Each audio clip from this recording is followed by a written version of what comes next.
ثعبان المجاري ساحر ثعبان الدماء ساحر ثعبان النجاسات ساحر جلاك الله. عذبتها وآذيتها ظلمتها منذ الصغر والصغر، حبستها منذ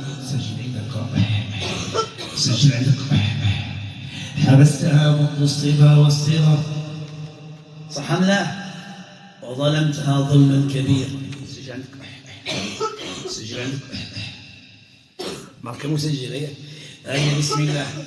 نعم صعب بالعهود والوعود والثعبان قوي جدا. نعم طيب اسمع جيدا.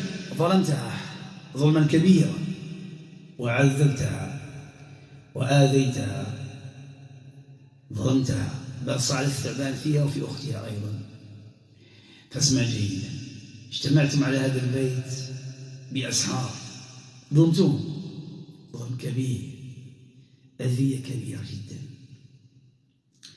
ظلم كبير وأذية كبيرة جدا. أنصحكم بالقرب من الله والتعاون على البر والتقوى، وأعدكم بالمساعدة. نوعدكم في هذه الأيام تروا خيرا بإذن الله، أعدكم بذلك، لأن هذه السيدة تعذبات، صح ولا لا؟ عذبت هي والأسرة والبيت. نعم أنتم كنتم مأمورين كما بينتي صعد بعهود بالهرم وبالتاج وبالعهود، الهرم والعهود والتاج كلها دفعة واحدة مع حركة الثعبان. واضحة الأمور. فهم عليهم عهود، وعلى الجن كذلك، على الأذية عهود، على الموروث وعلى السلالة.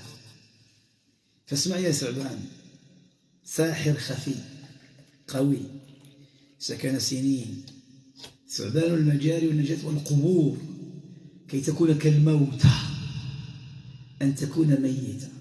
وبالفعل منذ الصغر القلة والذلة والتمرين والعذاب، وتأخذ من التهييج والشهوة والعادة حتى وهي طفلة صغيرة، وتزداد عليها في شعبان قبل رمضان.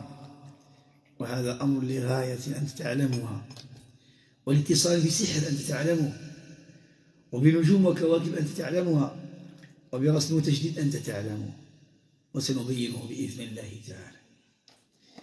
فطيب نفسا، الأمر ليس أمر واضح، أمر بإذن الله جل وعلا واضح، بتوفيق الله واضح.